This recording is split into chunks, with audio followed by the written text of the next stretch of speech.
Amigo José Hernández, el ministro de Agricultura, nos acompaña para poder comenzar a entender lo que ha sido el mensaje presidencial de hace un par de noches con respecto al tema de la corrupción. Por supuesto, ayer mismo ya se ha conocido que Eduardo Vega es el ex defensor del pueblo, es quien va a presidir esta comisión de integridad presidencial, pero el presidente Kuczynski le demandó a los ministros chequear su entorno, evidentemente pues a partir de lo que le pasó a él mismo en el despacho presidencial con Carlos Moreno.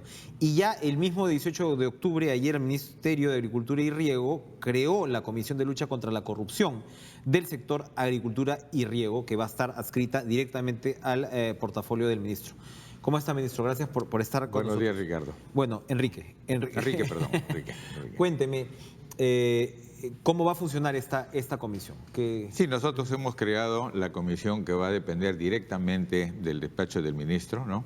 Es una comisión llamémoslo así, de alto nivel para luchar contra la corrupción y que tiene básicamente tres funciones. La primera de ellas es impulsar todas las medidas y acciones que sean necesarias para luchar contra la corrupción dentro del sector del Ministerio de Agricultura y Riego. La segunda es recibir y darle seguimiento a todo lo que son denuncias de la ciudadanía en general respecto a posibles actos de corrupción en el sector o al involucramiento de personas no aptas para desempeñar cargos públicos, ¿no? Y el tercer punto es trabajar en el monitoreo y seguimiento del plan de lucha anticorrupción que tenemos en el Ministerio de Agricultura. ¿Cómo garantizar que esto sea ágil, que esto no se convierta pues en una nueva suerte de comisionitis, ¿no? Siempre se reacciona. Sí. Y claro, de todas maneras uno dice, es una buena intención, pero un gobierno que se supone que viene también a desbaratar trámites y demás, entra a este tema pues de las comisiones.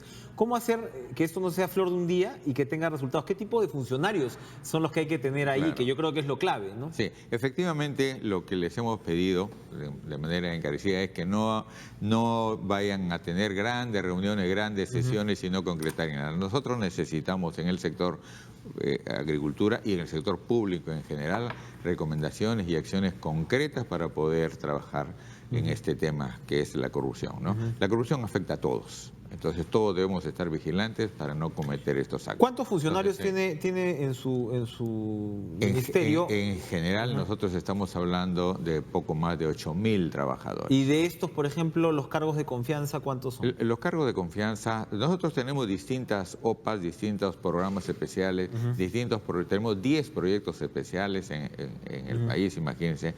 Entonces, el cálculo que siempre hemos tenido, que estamos entre 12 y 15% de personas de confianza.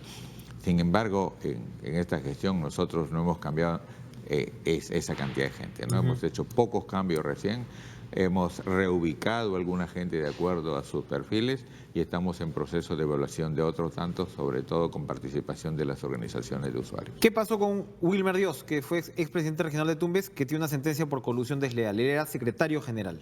Él ya salió del... para entender cómo son estos procesos. Salió inmediatamente, él renunció, él dio un paso al costado a raíz de todas estas... ¿Ustedes ya sabían que él tenía esa Nosotros sentencia? habíamos hecho un escaneo y había en este caso estaba como testigo, no estaba como imputado directo. Era testigo y es más, hicimos las averiguaciones respecto específicamente a ese tema y para ser testigo y no ser sancionado nos daba el principio de presunción de inocencia. Él era testigo. Por eso se le agradecen los servicios. Exacto, él renunció inmediatamente cuando se puso esto en tela de juicio, renunció, dejó el cargo. Ahora, esto para ir redondeando, nos lleva también de todas maneras al problema o a la complejidad que reviste este tema de la muerte civil, ¿no? También es cierto que uno como funcionario público lo que se lleva son juicios. Efectivamente. ¿No? Se habla mucho ahora del caso de Carlos Moreno, que ya sabemos y hemos escuchado y no hay mucho más que agregar, ¿no? Frente a la evidencia, la terrible evidencia escuchada en estos audios, pero se habla de una sentencia y que no se le hizo el screening, como usted señala, correspondiente en Palacio de Gobierno. Pero esa sentencia, sin embargo, él la archiva o se la archivan en segunda instancia, ¿no? Entonces también, ¿cuál es también el límite, ¿no? O sea, Por ejemplo, otra vez, en el caso de Moreno se refería a unos nombramientos, no se refería necesariamente a un caso de corrupción, que es lo que ya se ha configurado ahora. Pero por lo general, uno como funcionario público siempre le van a pitear por nombramientos y demás. ¿Cómo establecer algún tipo de raciocinio, ¿no? Sí. Que haga, pues, tampoco que esto no se convierta, pues, en algo que haga imposible la contratación de repente en algunos casos? Efectivamente, hoy día la ministra de Justicia va a sustentar hoy día el proyecto de ley en el Consejo de Ministros, vamos a conversar. Hemos hablado varios temas a lo largo de esta semana precisamente sobre esto. ¿Por qué? La historia de aquellos que hemos estado ligados, directa o indirectamente, con las actividades del Estado, siempre vemos que los funcionarios terminan por una u otra Empapelados, razón, de todas maneras, claro. Y esto se da, por ejemplo, mucho también a nivel de contrataciones, ¿no? Viene un presidente regional nuevo, cuestiona al anterior, denuncia y entonces se involucra a todos. Viene un alcalde nuevo y así sucesivamente. Entonces, muchos de esos procesos en los cuales, por ejemplo, yo he sido testigo de centenares de estos casos, terminan archivados 1 año, 2 años después, pero los funcionarios públicos están ahí defendiéndose sobre estos temas. Según la opinión de aquellos funcionarios, como decimos, viejos en los distintos sectores, dicen, no hay funcionario que no termine enjuiciado. Ese es cuando hace las cosas. Aquel que no hace las cosas y siempre está retrasando todo, ese evidentemente nunca va a ser enjuiciado. Pero aquellos que tienen que ver sobre todo con contrataciones, con obras, con acciones concretas a nivel de usuarios de riego, a nivel de pobladores, a nivel de beneficiarios, por ejemplo, en las distintas obras de infraestructura, siempre algo tienen. Entonces, se debe establecer, evidentemente, aquello que implique una sentencia firme. Claro. Como dicen los abogados, aquello que haya sido una sentencia firme consentida. Identificar de verdad a los gorgojos para utilizar el argot de moda. Para terminar, ministro, porque se nos ha terminado el tiempo. El tema de las bambas. Hablaba hace un par de días con este señor Guzmán Barrón, especialista en conflictos sociales, y según él, lo que me decía es que su sector, al parecer, no está en esta negociación con los pobladores. Claro, si uno piensa en entregar también ahí proyectos productivos, el primer sector que debería estar es agricultura. ¿Por qué no está? Nosotros hemos estado en la mesa de diálogo, hemos estado en varias reuniones. Nosotros hemos sido un sector que en toda la mesa de diálogo siempre estamos presentes.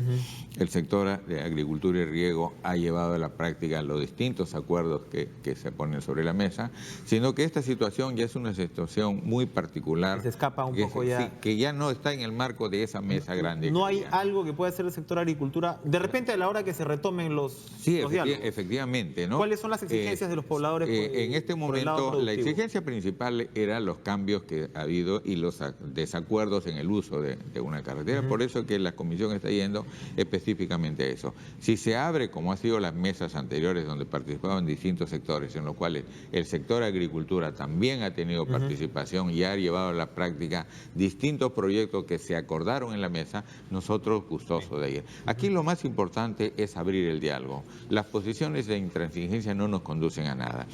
Yo soy un hombre de campo, provengo del campo, soy hijo de un agricultor, soy nieto de dirigente campesino y sé lo que significan las necesidades en el campo. Pero la mejor forma de solucionar eso es mediante el diálogo. Las posiciones de intransigencia no nos llevan a buen. Hay elementos radicales ya que están operando. Bueno, en todo grupo siempre hay algunos que tiran más agua, como dice, para su propio molino, ¿no? Bueno. Pero veamos, yo creo que el gobierno está escuchando, la población al final escuchará también los planteamientos del gobierno y llegaremos a un feliz término con esto, ¿no? Ministro José Manuel Hernández, muchas gracias por estar con nosotros. Conversaremos en las próximas semanas sobre APEC, seguramente, que debe usted tener toda una carpeta, así que ahí lo invitaremos. Gracias. Muchas gracias, Enrique. Gracias por estar con nosotros.